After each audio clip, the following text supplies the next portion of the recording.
So, Dionne, you have a really interesting story in how you got into real estate.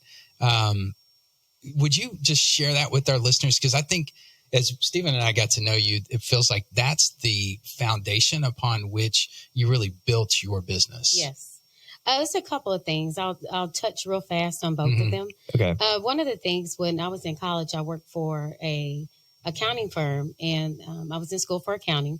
And the CPA that I worked for, I was his administrative assistant.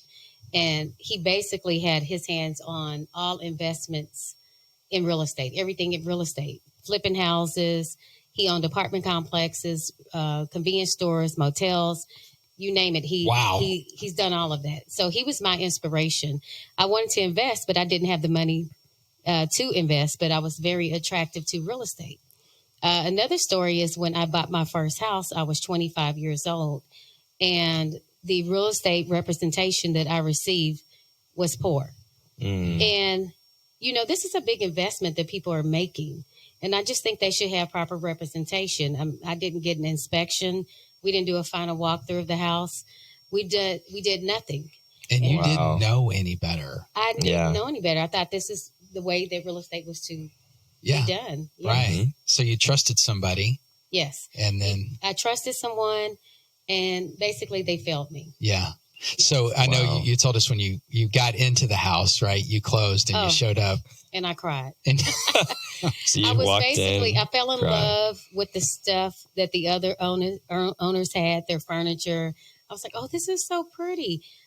I was just so oblivious to what really went on with the transaction, even from the loan process. They just told me, get this loan, and this is what you do. I didn't have options. So it was a 20% down. I put down 20%. Wow. So I got in the house. I spent most of my savings putting down the money, and I couldn't renovate it.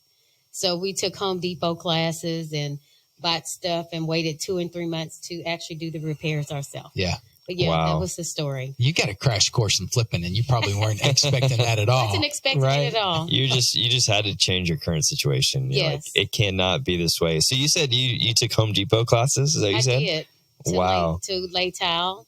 And back then we were doing wallpaper, but also, wallpaper's back though. Right, it is. I know. I told my wife, we're not putting that in our house. We were this close to putting some wallpaper in our nursery. Yeah. We were close. Yes. I was like, maybe next time around, but that's such a cool story. Were you alone in doing this? Did you have any help? No, I was married, but we were both young. Okay. And we were making this purchase, and we were just like, yes, we're going to be a homeowner. We were excited about that. Yes. Wow. And so looking back, I know how long have you been in the real estate industry? This is my 21st year. 21st year. And this is also the 1 year, we just almost landed on the 1 year anniversary of your new February brokerage. 11th, I opened my doors to MOD Realty, and I am the broker owner of MOD Realty. I love it. Why MOD Realty? MOD. I just thought about the person that I am, and I'm always looking to elevate and always looking to find new innovative ways to do business. And MOD stands for the modern way to buy and sell real estate. So we're always trendy. We're trying to stay up with the trends in the real estate market. I love it. Yes. That's so great. Yeah. So you had mentioned some before about just systems of follow-up, right? So if we're thinking, all right, how do we engage with the client today, right? The modern way of engaging with the client. Yes. Because in the past it was like, right? It's different. The way that we engage with our clients and yes, is the same and different at the same time. But it's not like it was 10, 15 years ago. No, absolutely not. So how is that modern? What does that modern look for you guys? We have cloud-based systems. Okay. Everything is done cloud-based, a paperless office. Okay. Transactions are done through the cloud-based system.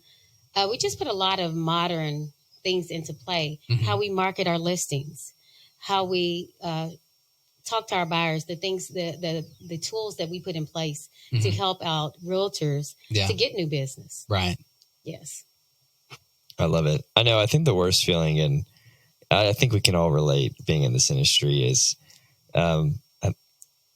helping someone start the process. You put the time and effort into it. You care for them, learn their story, and then they're saying, "Hey, maybe I'll purchase in 6 months." Right? So they say, "Okay, 6 months," and then at that point, it's really up to you to follow up with them.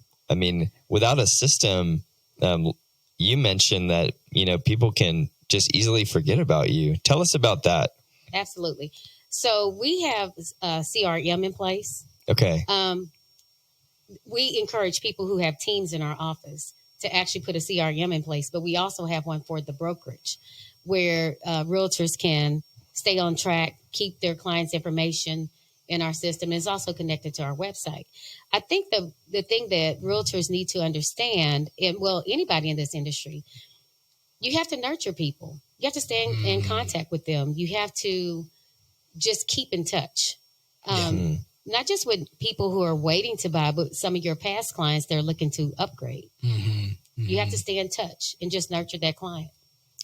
How do you do that? What does that look like when you stay in touch with, let's just say like a past client?